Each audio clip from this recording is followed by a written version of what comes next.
mo kí gbogbo ọmọ Yorùbá jákèjádò àgbáláyé mo kí wa wípé a kú dédé àsìkò yìí o ẹ̀yin ọmọ aládé Oòduà gbèwá o kò ní gbé ọ̀dàlẹ̀ lágbára Elédùmarè ẹ̀yin ènìyàn mi orí ètò ẹgbà yìí ẹ̀wò ẹ bá wa dá sí orí ètò náà la wà lọ́wọ́lọ́wọ́ báyìí o ó tún ní fídíò kan àrà ọ̀tọ̀ gẹ́gẹ́ bẹ́ẹ̀ yìí náà ṣe mọ̀ pé ìgbádùn tiyín iṣẹ́ tiwa ni ẹ̀yin èèyàn mi mo fẹ́ kẹ́ ẹ jẹ́ ká tún jọ farabalẹ̀ ká jọ wo fídíò yìí ẹ jọ̀wọ́ o ṣe mọ̀ wípé nínú àwọn fídíò tá a bá mú wá tẹ́ bá wa ń dá sí ìjẹ́ ẹ mọ̀ wípé àwa náà máa ń kẹ́kọ̀ọ́ nínú àwọn kọ́mẹ́ǹtì yín tẹ́ bá ń fi sí abẹ́ comment section yẹn ìjẹ́ ẹ mọ̀ pa máa ń wò ó tá máa ń kẹ́kọ̀ọ́ kódà ẹni tí fídíò yẹn gan bá kàn gbàrà tó bá wọlé báyìí pé fídíò òun ni wọ́n sọ̀rọ̀ nípa èyí ibi kọ́mẹ́ǹtì là kọ́kọ́ lọ ẹ̀yin ènìyàn mi kọ́mẹ́ǹtì yín ṣe pàtàkì ní gbogbo fídíò tá a bá mú wá lórí ìkànnì àrólé baba 1010 TV yìí ẹ̀yin èèyàn mi ẹ bá mi tún farabalẹ̀ dáadáa ẹ tún jẹ́ ká tún jọ wo fídíò yìí. yóò dára fún wa ẹ̀yin ọmọ ìyá tiwa ẹ̀yin èèyàn wa ẹ̀yin mùsùlùmí mo kí yín o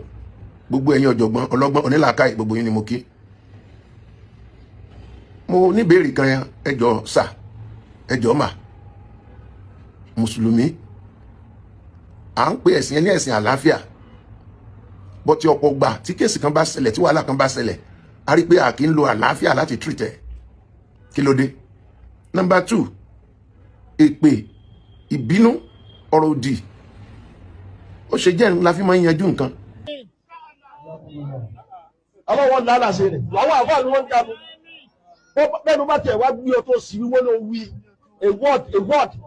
take apology I'm very sorry kò ní dáa fún ọ wọ́n bá ní òní nímọ̀ ó pò sí tẹ́ẹ̀kú ni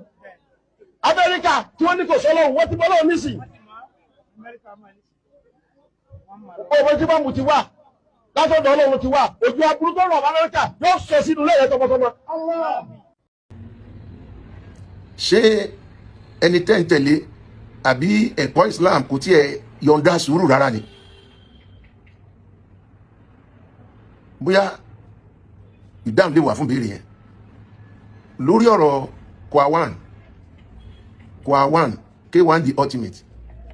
Alhaji Wasiu Ayinde ṣé kí ìtún ṣe mùsùlùmí mọ́ ni bẹ́ẹ̀ ṣe ẹ̀ta ta lọ́lọ́run nù ó padà dóníṣẹ̀ṣe Adéwálé Àyùbá ó láwọn nǹkan tó là kọjá ó padà di pastor ní Christendom ṣé ẹ má bínú mi ò mọ̀ báwo lẹ́yìn ṣe ń rí sí tí gbogbo ẹ̀ fi máa ń gbóná kankan ẹ lọ wo gbogbo àwọn èèyàn tó ti jáde kónú mùsùlùmí. Alright ẹ já padà sórí ọ̀rọ̀ Ganu tàbí Gara ìsí Ganu ọ̀ Gara sí Gara ni àbí Ganu. mo fẹ́ kẹ́kọ́ kíyèsí kìnnì kan wípé gbàrà tí a wọnú ọdún yìí pàápàá nígbà tí ìyá kọ àwọn àǹkú ẹ má jà gbàgbé wípé nẹ́tíwọ̀kì Alhaji Wasiu Ayinde kò tan green red ló tan ó tan red nínú ọdún yìí bẹ́ẹ̀ gbà tí ẹ kú ni o bẹ́ẹ̀ àwọn kankan ṣẹlẹ̀ o red ló tan kalẹ̀ ṣẹ́ gbàgbé kó tó kan tọ̀dọ̀ yín òun pẹ̀lú ààrẹ Bọ́lá Ahmed Tinubu ẹ gbọ́ conversation àwọn àwọn ẹgbọ́ bó ṣe ń answer lórí ọ̀rọ̀ kú ìyá yẹn ó tó wá kan tẹ̀yìn alálàáfà mo bọ́ wá pé yín sáwọn àkíyèsí kan o. Number 1 ẹ jẹ́ ká gbà wípé Alhaji Wasiu Ayinde ó ní àwọn kankan tó fi máa ń àyà ara ẹ̀ bẹ́ẹ̀ ni ọ̀pọ̀lọpọ̀ olórin àtọ̀pọ̀lọpọ̀ aláàfà àtọ̀pọ̀lọpọ̀ pásítọ̀ mi ni wọ́n ní àwọn kankan bóyá drug àbí kankan tó fi ń àyà ara wọn lóòótọ́ àtòdodo tó bá wà nú èèyàn ńlọ tí máa pààyàn pa but ẹ kíyèsí àwọn kankan wípé ó ṣeé ṣe kí iyán 20 ọdún kó máa gbóná kó máa jóni lọ́wọ́ lọ́dọ̀ ránṣẹ́ yìí Wasiu Ayinde pẹ̀lú onílù rẹ̀ nígbà tí wàhálà yẹn ṣẹlẹ̀ ipa wo lẹ́yìn àfà tẹ́ ẹ jẹ́ tiẹ̀ kó yàtọ̀ sí Sheikh Akeugba Gold tó jànà síwájú jànà sẹ́yìn lọ́tún sósì ó lọ bá Wasiu Ayinde lọ bó nílùú yẹn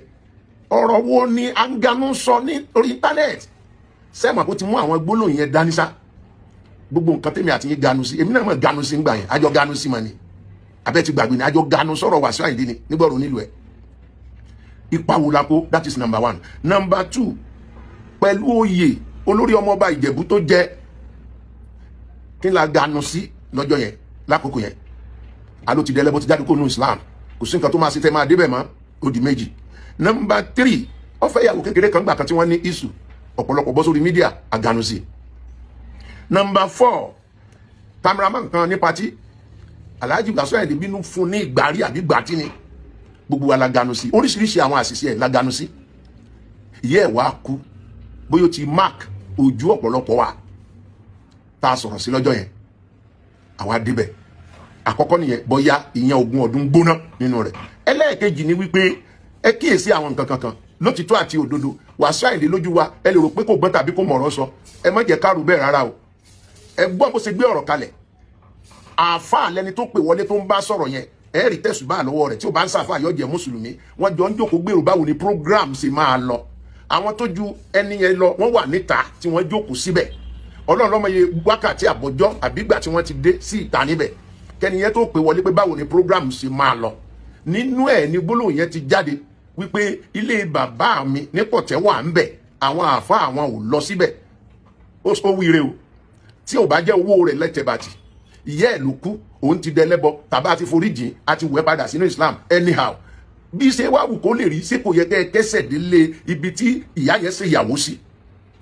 Wasiu Ayinde kọ́ ló fẹ́ ọmọ ló jẹ́ fún o Wasiu Ayinde lẹ́gbọ̀n lábúrò lẹ́bí kò sínú àwọn àfáà àtẹ̀sọ́ tó yá Alhaji àwọn olẹ́yìn àtẹ̀lé wa àwọn ilé ibo ní kálọ́kọ́ lọ sàdúrà fún wọn náà ká bá wọn dárò àti kí Alhaji Wasiu Ayinde tán àti jókòó wa ò béèrè báwo ni program ṣe máa lọ. Ó wá ní láti sọ wípé tó bí program ṣe máa lọ ní àwọn àfáà tí wọ́n dé látàárọ̀ wọ́n ganu sí ọ̀dọ̀ òun bí ibi tó yẹ kán lọ lọ́kùn lósì gbólóhùn yẹn ọ̀dá ní ganu yẹn ṣùgbọ́n ẹ mọ́jì àgbàgbé yóò ní nǹkan tó fi ń háyè ara rẹ̀ ọ̀dẹ̀ sí tọ́mọ eléré máa sọ ara ni wọ́n ń dá lójú ara wọn àní ẹgbọ́n bó ṣe bá ààrẹ wa sọ̀rọ̀ náà pàdídẹ̀ ni wọ́n àlè dá sí àlè ganu sí. Now ẹ wá jẹ́ àpúrò ń bẹ̀ yẹn ṣe bá àfáà ní Akéwùgbà Gold mọ̀ débẹ̀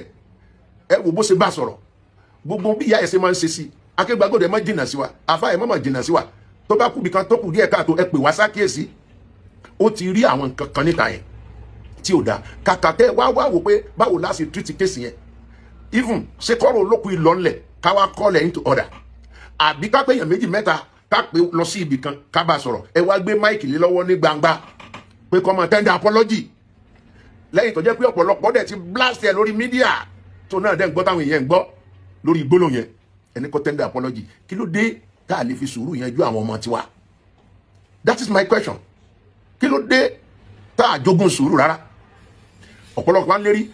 yóò gbà ó máa lọlẹ̀ ó máa kú ṣé tí Wasiu Ayinde bá dolóṣì kí ló fẹ́ gbà mẹ́ tí Wasiu Ayinde bá kú kí ni ìpín yín kan sọ pé lágbára gẹ́gẹ́ bí àfáà ìyẹn kì í ṣe tí Ọlọ́run fọwọ́ sí kì í ṣe Ọlọ́run Jèhófà ni mò ń sọ kò fọwọ́ sí yóò dára fún gbogbo wa ẹ bá mi pín ẹ jẹ́ akọ́gbọ́n bẹ̀ ó lè ṣẹlẹ̀ sáwà kìrìsìtẹ́nì náà ó lè ṣẹlẹ̀ sóníṣẹ̀ṣe ẹ jẹ́ akọ́gbọ́n bẹ̀ ẹ jẹ́ àmọ́ bá ṣe handle case ẹ jẹ́ àmọ́ bá ṣe handle case pẹ̀lú ẹ̀sìn olórí ẹlẹ́sìn wa àfa àgbà yẹn bẹ́ẹ̀ bàbá Faruk ni wọ́n pè wọ́n padà wá lo ohun tí wọ́n pè ní làákàyè àgbàlagbà pé ẹni tí yá ẹ̀kú ara ń kan lọ́wọ́ yóò dára fún wa ẹ wà lálàáfíà o ẹ jẹ́ àmọ́ bí wọ́n ṣe ń treat àwọn kéèsì kọ̀ọ̀kan tí òfin ní bẹ́ẹ̀ ẹ̀sìn wa jẹ́ tí ò ní sọ wá lóru wọn kan tó kọ́ ọmọ lékè wọn jáde wọn tún ní kan lọ mọ ṣépè fún wọn kan tó ń dá wákà fún oríṣiríṣi bẹ́ẹ̀ bẹ́ẹ̀ lọ afa Islam mùsùlùmí gbogbo ìtàn sọ ní ìsìn ẹ̀ tún ganu ìpè ní o ẹ̀ ganu ìbú yóò dára fún wa ẹni bá gbọ́ kó ṣàtúnṣe ẹ kíyèsí ohun tí ẹ̀mí ń sọ fún àwọn ìjọ yóò dára fún yín o. gbogbo bí tó bá ní agbára sí kó máa sáré káàkiri yóò parí láìpẹ́ yìí. ọlọ́wọ́ lálà ṣe rẹ̀ làwọn àfáà ni wọ́n ń dànù bẹ́ẹ̀ni bá tẹ̀ wá gbé ọ tó sì wíwọ́n ló wí a word take apology I'm very sorry kò ní dáa fún ọ. wọ́n bá ní òní nímọ̀ ó tó sì tẹ́ ẹ̀kú ni. Amẹ́ríkà tí wọ́n ní kò sọ́lọ́hùn wọ́n ti bọ́ lọ́wọ́ nísì. Ọmọ tí bámu ti wà látọ̀dọ̀ Ọlọ́run ti wà ojú aburú tó rọ̀ Amẹ́ríkà yóò sọ sínú lẹ́yìn tọmọtọmọ. Ọmba pẹ́ẹ́dẹ́ẹ̀dì sọ̀rọ̀ ọlọ́ọ̀fù you are very stupid. Olórí gbogbo wa kọ́nà bàbá pàdé ẹ̀ kọ́nà bí èsà kírun bàbá pàdé ẹ̀ Islam ní apẹ̀rẹ̀lẹ̀ you are very stupid again. Ó di méjì ọwọ́ ń yẹ̀yẹ́ àwọn àfáà ó ní wọ́n jagun wá àbọ̀kọ̀ jọ wá lójú wọn ló ti daláwo tipẹ́tipẹ́ wọn ló ti daláwo tipẹ́tipẹ́ àwọn tó wá dàwọn ni òun náà ló padà wú ọ àbá àbọ̀gàfàd àwọn tí wọ́n rí Islam fi lánàá láwọn ọ̀gá ayé àwọn Awólọ́wọ̀ ni ilé ńlá ti bá tí wọ́n.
Mo jẹ́ ẹ̀jẹ́ fún orílẹ̀-èdè mi ilẹ̀ Odùduwà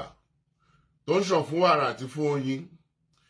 ilẹ̀ tó kún fún àwọn akọni ọgbọ́n ètò àti òye. Mo ṣe ìlérí gẹ́gẹ́ bí ọmọ ológo ilẹ̀ adúláwọ̀, ìtànṣán oòrùn láti la ayé já nílẹ̀ Áfíríkà, láti gbé ilẹ̀ Odùduwà lárugẹ. Mo pinnu láti fìmọ̀ ṣọ̀kan fún ìlọsíwájú ìran Yorùbá. Mo fọwọ́ sọ̀yà pé n kò ní dalẹ̀ tàbí ṣọ̀tẹ̀ sí ìṣọ̀kan àti ìtẹ̀síwájú orílẹ̀-èdè mi ilẹ̀ Odùduwà. Èmi yóò fi gbogbo ipá, ọkàn, iṣẹ́, ọgbọ́n àti ìṣe mi sin orílẹ̀-èdè mi ní òtítọ́ àti lódodo títí ọjọ́ ayé mi. Gbogbo ìyànjú àwọn akọni tó ti lọ kò ní já sófo láti ọwọ́ mi títí dé ìrandíran tí ń bọ̀ lẹ́yìn. Mo ṣe ìlérí pé ẹ̀sìn tàbí ìṣèlú kò ní yà wá nílẹ̀ Odùduwà. Tó bá wáyé bẹ́ẹ̀, mo lè lo ọkọ̀ ẹ̀jẹ̀ tó kù sára mi láti fi ṣègbè àti jàjàgbara fún orílẹ̀-èdè mi. Ilẹ̀ Odùduwà, ìran Yorùbá, èdè kan, àṣà kan àti ìṣe kan ló so wá pọ̀ láéláé lágbára Elédùwà.